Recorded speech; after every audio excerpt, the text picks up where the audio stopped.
So, WTB...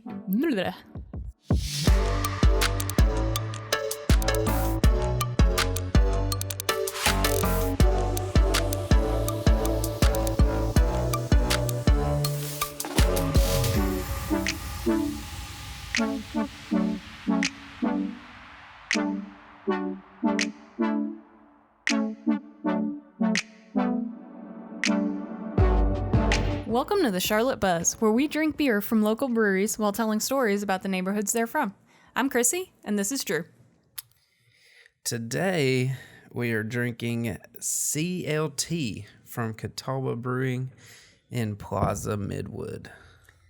Let's see if pouring a half growler, or even opening a half growler for that matter, is something, oh goodness, in my sphere of capability. Clearly opening it is not. Goodness. Really, though. So CLT is an IPA. Got it. It had leaked, so it was real sticky. Yeah. Got it. Okay. Proceed. 7.2%. Yes, we are back into the IPA land, so I am a happy camper. Hopefully she can pour it without getting it all over the table. Half growler, man. This is apparently my specialty. Look at that gorgeous pour. That's a beer.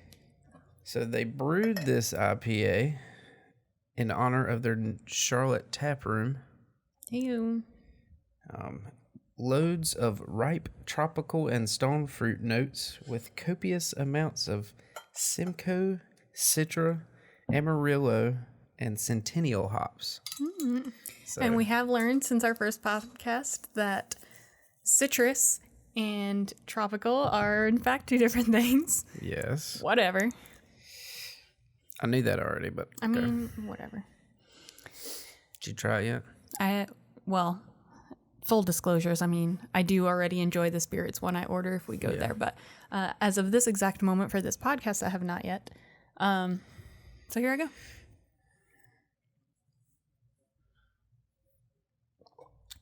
What you think? That'll drink. You need different categories. I do. But yes, and this is an IPA, so it gets to be outside of the it'll drink and it won't drink category. But fruity, definitely taste the tropical versus the citrus now that I'm learning. Mm-hmm.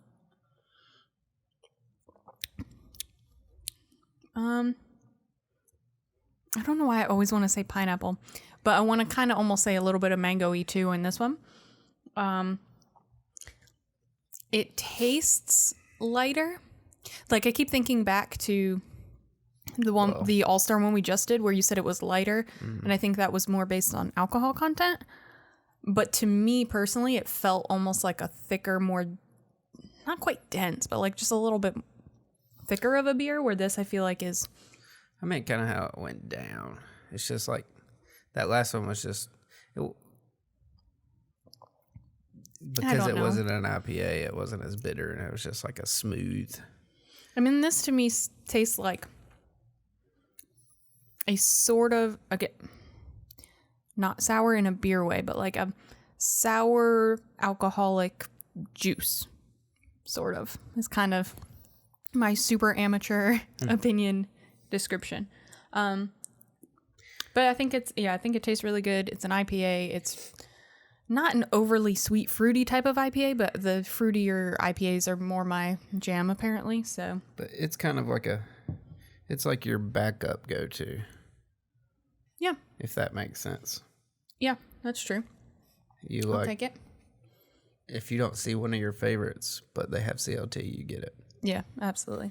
I think it's definitely my go-to at Catawba. So, any other deets on that one? Has over 10,000 ratings on Untapped. Heyo. Averaging out at about a 3.74 out of 5. That's not bad.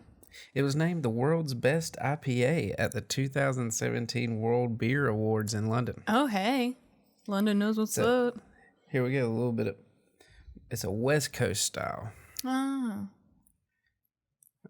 It's interesting because I think most of my favorite IPAs end up either being like a New England style or a West Coast style. Mm-hmm. I mean, those are not similar at all. No, it's because the other one was New England in the first episode. Yeah. The heist. Yeah. I don't know where my taste buds came from. They don't make any sense. All right, well, you take a sip of this, and conveniently, since it was named the World's Best IPA, was that the title? Yep. World's Best IPA in 2017. That is actually the same year that Catawba opened its doors in Charlotte, in our Plaza Midwood neighborhood. It is actually Catawba's 4th location, so yes, the brewery does not originate from our area. It's more out towards Asheville. They've got 3 other locations before it came here, but there is an official full-on brewery in Plaza Midwood, opened in 2017. And yeah, they're brewing stuff called CLT now, so I think we're slowly converting them. So what'd you think on that flavor? I mean, we're 3 for 3 in the it'll drink category. I want to find something that will meet the it won't drink category just to see where that line is. My it won't drink category, you probably will only take 1 sip of. I mean, sure. But I just want to experience that. Yeah. Some sort of beer where you're just like, can't do it. That seems really hard to imagine. They exist, though. I mean, I believe it. It just... Like, I think the last time we ran into that was at one of the brew fests we went to, and we were just able to try everything. Yeah, and it's easier to say it won't drink there, too, because it's like, dump the, like, sip in your cup and carry on. I mean, I still finish them. I try. I just can't hold nearly as much in my tolerance levels as you can. But, all right, so here we are looking at Catawba and the Plaza Midwood neighborhood. So, for whatever reason, I tend to keep going back into history, but I think the greater Charlotte area is just a really cool historical place. I think there is so much rich history that on the one hand is almost like silly and old school Southern kind of country-ish vibe history, but also really is foundational to the area and the country. And I'm just really intrigued at how many things started in the Charlotte area and where so many roots of our nation come from that are so unassuming in this area. Yeah. So for me, the story I've got for us today is about WBT, Charlotte's first radio station, and one of the first, it was actually the first commercially licensed radio station south of Washington, D.C. So, and it started in Plaza Midwood. Interesting. Who knew? I certainly didn't. So, December of 1920. Roaring 20s. I mean, that's your era. That's your Gatsby time. Yep. But. Swing dancing. Alcohol drinking. Flapper flapping. Yep. So we've got 3 gentlemen. Fred Laxton. Hopefully I'm saying these names right, but do you know that name? Is this someone? Yeah, he's connected to my story. Is he really? Yeah. Hey. So I've got Fred Laxton, Earl Gluck. Yes, that's a name. Gluck. Okay. Gluck. And Frank Bunker. 3 gentlemen are investors in this amateur radio station that they decided to put on in 1920. They actually set it up in Laxton's house, and the radio receiver was set up in an old chicken coop in the yard. So this is where it's that, old school. Multi-purpose. Yeah, that old school country kind of like almost silly sounding history, but actually becomes really foundational, and it's pretty cool. So that was in 1920. There were less than 20 commercially licensed radio stations in the entire U.S. at that time. Less than 20. And it was still a point where not every house had radios in them yet. It hadn't quite hit that peak in, I was going to say media. I guess that's appropriate. I guess.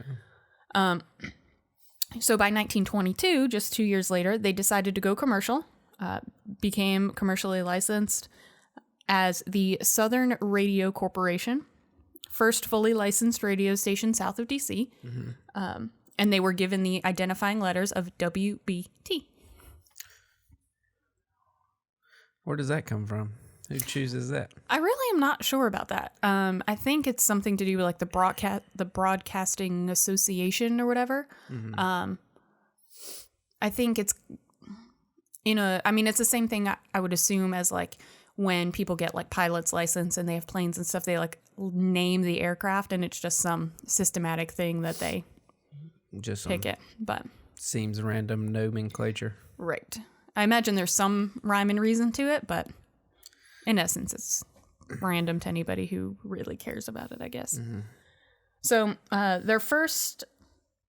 So this was still in the time when, radio was also not super popular yet, but also it was not a 24/7 type of operation. Yeah. So when they went fully commercially licensed, they only had 2 hours in the morning and 2 hours in the evening that they would actually broadcast their content. Obviously, as time went on, that grew and expanded, and they were able to put on significantly more programming. But that's where they started, just 4 hours a day, 2 in the morning, 2 in the evening.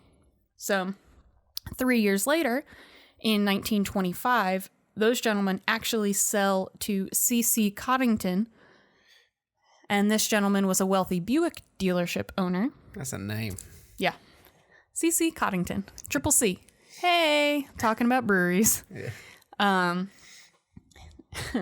So he actually sort of played on the WBT and used it as a dual advertising campaign. And I didn't actually write this down, so I'm screwing myself over. But it was something about like where Buicks travel. And so it was WBT. And so he was using it as a way to promote both the radio station and his Buick dealership. And Smart. I may have gotten that phrasing wrong, but Some good it was right around there. So we went from 1920, amateur station, 1922, going fully commercially licensed, 1925 to selling it off, 1929, C.C. Coddington then sells it to CBS. Oh. So we're now taking, big time. steps up. We go from a chicken coop to CBS in less than a decade. Yeah. So another 20 years later, we've now hit, full golden era of the radio. Yes, I said golden.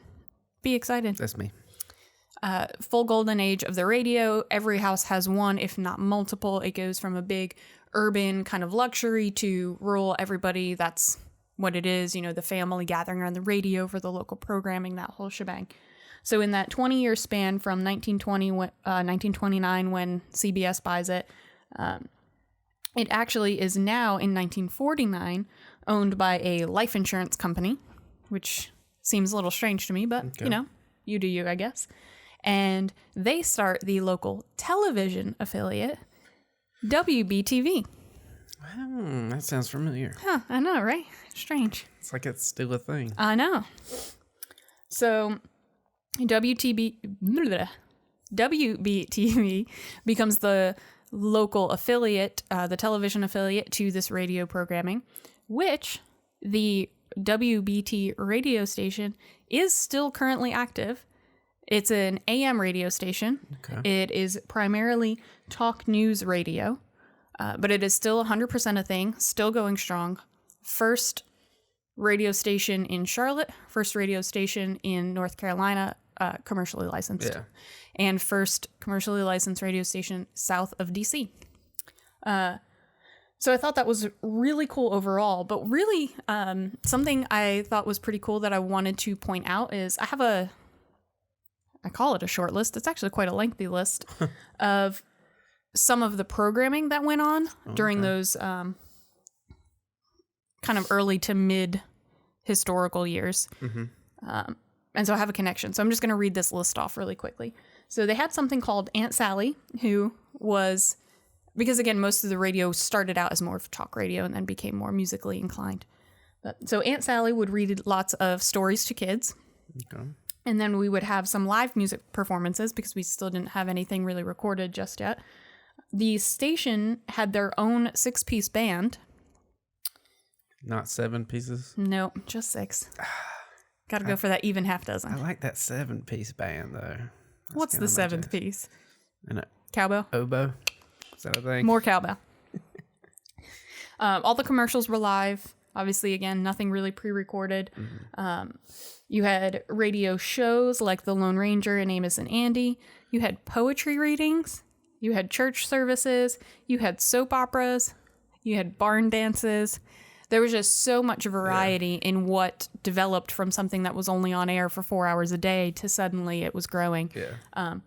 And quick side note, it was actually this radio station started involving so many like grassroots country bands that historically they say if the radio station owners had put enough forethought into that Charlotte could have actually become basically Tennessee and Nashville and the whole like country music hub. Yeah, we were first. Because there was so much there, and there was actually more country music recorded here before Tennessee and Nashville ever really popularized. But the radio station just kept kind of progressing in different ways, and it was seen as more of a like a local workers fad as opposed to a growing community that would thrive. And so it was just kind of pushed out to the side to Tennessee. Yeah. And so we weren't able to have that. It kind of started as a hobby, and everybody kind of just treated it as a hobby or a side thing, it seems like. I mean, it was owned by a Buick, you know. Yeah. The Buick dealership was probably his first. Absolutely. Moneymaker. Yeah. And so then the insurance company. Yeah, it's a very weird. And also their side hustles. Yeah. But so that's what I thought was actually one of the most interesting things is, we're looking at this list of different types of programming and how diversified it was and how this was still very cutting edge technology that this was able to come into people's homes and everything else. And we look at it now and we're like, oh, that's so outdated. Like the radio is all about music, as few commercials as we can possibly get, satellite radio, everything, it all. Some have talk radio stations, but it's all personal preference. But then you also look at it and I'm like, this is basically building the foundation of podcasting. Yeah. All of these different things, reading stories to kids, music performances, live commercials, radio kind of shows, soap operas, poetry readings, church services. All of these things are really where we land with podcasts today. Yeah. And I just think it's really cool because we look at it and we're like, oh, that's so outdated. What kind of radio would have that? Historically, sure, whatever. But if you thought about that on the radio today, you'd be like, what is even happening? But on the same hand is you open up your podcasts and bam, you've got all of that plus. And I just thought that was really cool that even with technology being so vastly different and all of the things involved, I just like seeing how we had the foundation for, what we're starting right now was actually realistically brought to this area because of Plaza Midwood and some guys hanging out in a chicken coop. Yeah. And I just think that's really cool. And back then that was all they could do. Sure. Now it's about efficiency. Yeah. And the best use of your time. So this podcast you can listen to on your way to work, while you're doing something else. You don't have to give 100% of your attention to it, but, Yeah. It's about efficiency. Yeah. But full circle. Yeah, efficiency. I like it. But that's pretty much where I've got. I just like that Plaza Midwood has given us the avenue to sit here and be talking to y'all today. Yep. All right, so what does our buddy Fred Laxton have to do with your story, since I didn't actually know that was going to be an overlap? Yeah. I will get to him. Okay, that's fair. And I will keep drinking some CLT. Yeah, it won't take too long before we get to him there. But in 1910, golf was in its infancy in the U.S., and there wasn't a golf course within 50 miles of Charlotte. All right. Until a few men created the Mecklenburg Country Club. Okay. They didn't want to confuse themselves with an earlier failed attempt at Charlotte Country Club. so they named it Mecklenburg Country Club. Fair enough. Seems legit. I guess they waited a few years and then named it. They waited till 7 years and then changed the name to Charlotte Country Club. So okay. Not real sure. Put some distance and then go with what you originally wanted. Yeah, in 1910, though, they bought a 219-acre site from W.D. Rock. All right. There was a single brick house, red brick house. It's a brick house? Yeah. Took all I could do just not to actually sing that in an obnoxious tone. Sheesh. So it was a red brick house on the property, and it came to be known as the Rock House. And they turned it into their country club. All right. Their like clubhouse. Yeah, they turned it into their clubhouse. Any chance that Dwayne Johnson was involved? I don't believe so. I mean, I don't think he is quite that old to be involved. Maybe that's what the D stands for in WD, though. Dwayne. With that $7 in his pocket. Carry on. So now we're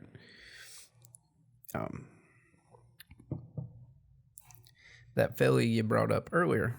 Yes. Fred Laxton was one of the founding members. All right.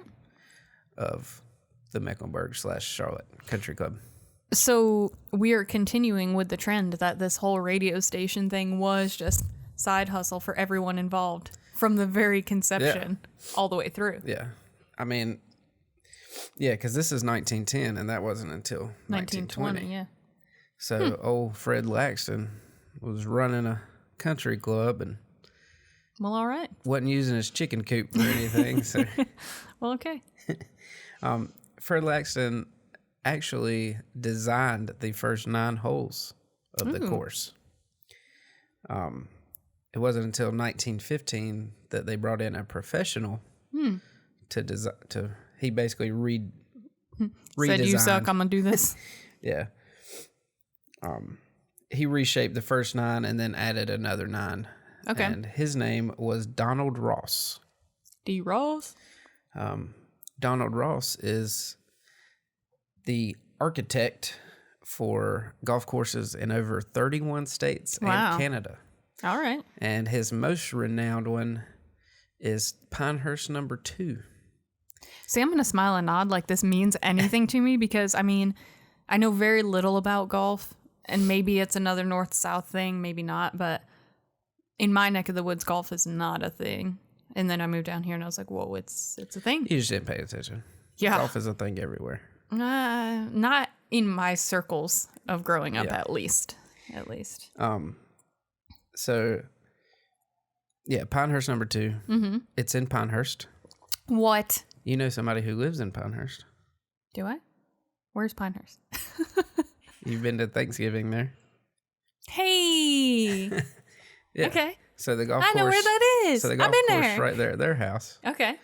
Is the Pinehurst courses. They have cool. like 1 through 9, Yikes. maybe.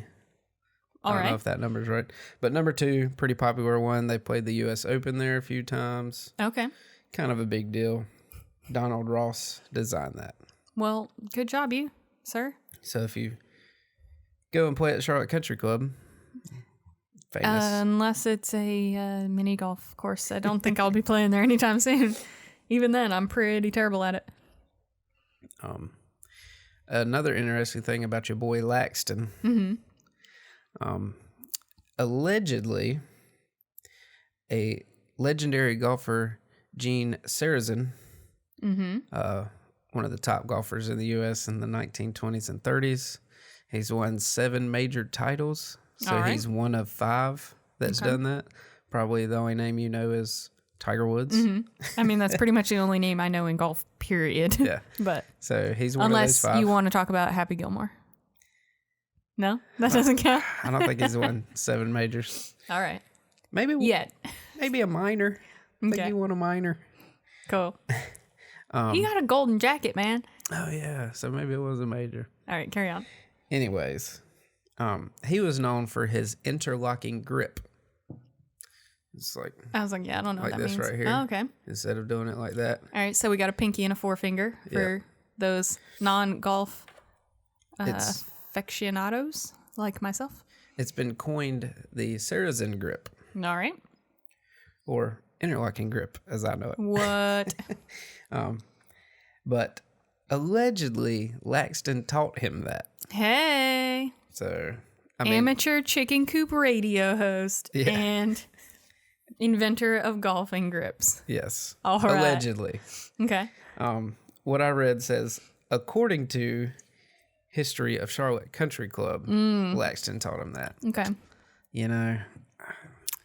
Who's to say? Yeah. I mean, they can't tell us he didn't. It's true.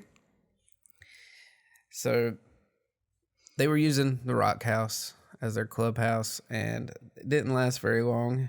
In 1923, they decided to pursue a new clubhouse. And they said, our radio station's been doing dang good for a year. Yeah. Let's upgrade. Quite large. Took them 8 years to build. Wow. And I believe it's the one that is still there today. Okay. And the one that is still there today was 68,000 square feet. Ooh. And they remodeled it recently as well. But I didn't find anything that told me that it was not. Gotcha. The one that's there today. Fair enough. We've never claimed to be subject matter experts. Yeah. So we'll joke about it all dang day. We'll tell you what we know. Yeah. Which, quite frankly, is nothing. But we're rolling with it. When they opened that clubhouse, 1,000 members showed up. I mean, I don't have any gala.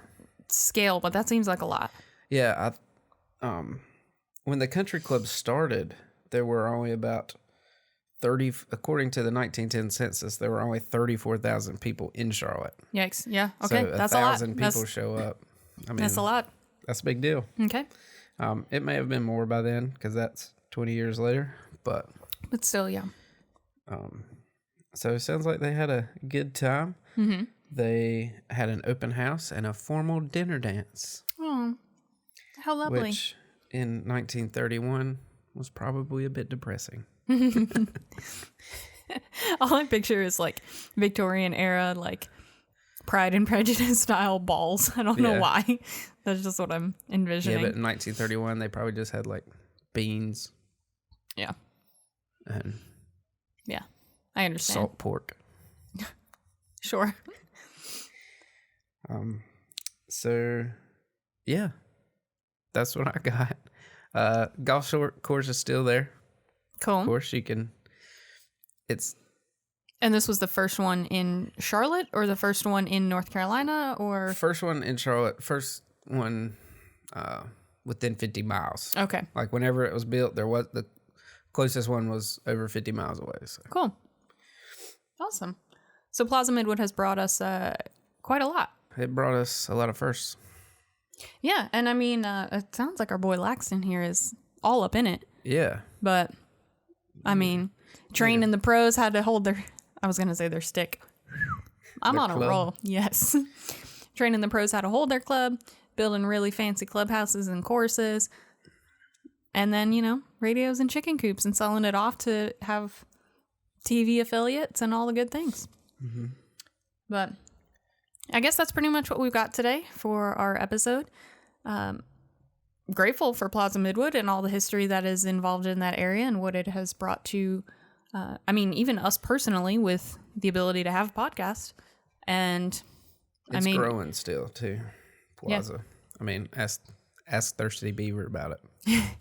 Accurate. So accurate. They're not a brewery, but we could definitely get some stuff from there and chat about that. Ask them about how that growth's going. If they even got any sunlight coming back into their windows or anything. But so Catawba Brewing, Plaza Midwood, CLT. I forget what kind of an IPA, but West Coast IPA. 4 different types of hops. Tropical flavors. Yes, not citrus. No. Really good. It'll drink. I'm a fan. They're really 7.2%. Yeah. They come up with a lot of good, I guess seasonal is the appropriate term, but they do like a peanut butter and jelly and all kinds of weird things that I've tried it. It does actually taste like it. It's very strange. It's very strange. I had some kind of barrel aged tequila. Yeah, that was nuts. IPA. I tried that. Yeah, it was very, I mean, yes, it's beer, so it tastes alcoholic, but it was very like liquor tasting beer. It was very strange. I was impressed. Yeah, it was like, I mean, I didn't quite like it per se, but I was impressed. Barrel aged and some kind of red wine. Casks, barrel. Yeah. And then hit with some tequila-ness somehow. I don't remember. Professionals, guys. That's what we are. I mean, we're just going right on par with our boy Freddie Laxton. Yeah. You know, professional radio hosts. We might as well be sitting in a chicken coop right now. Yeah. And I'm going to open a golf course. There you go. I should at least just go play. You'll put like a mini golf course. Yeah. But so that's what we've got. Leave us some comments over on YouTube about maybe where you'd like to see us get a drink from and talk about next, or comment on any of the things. We are hoping, fingers crossed, that our technical difficulties are primarily behind us and starting to get some of these videos from all of our other chaos back out. If you haven't seen, we put up a bonus episode this past Sunday for the NBA All-Star game, so check that out. And we'll be back next week. So subscribe wherever you get your podcasts. You can subscribe on YouTube. Follow us on the socials at Van Gogh Creative. Mm-hmm. We might post some behind the scenes stuff from time to time about this podcast on there. So check that out, and links in the description below for everywhere we talked about. And we will see y'all next week. Check you later. Bye.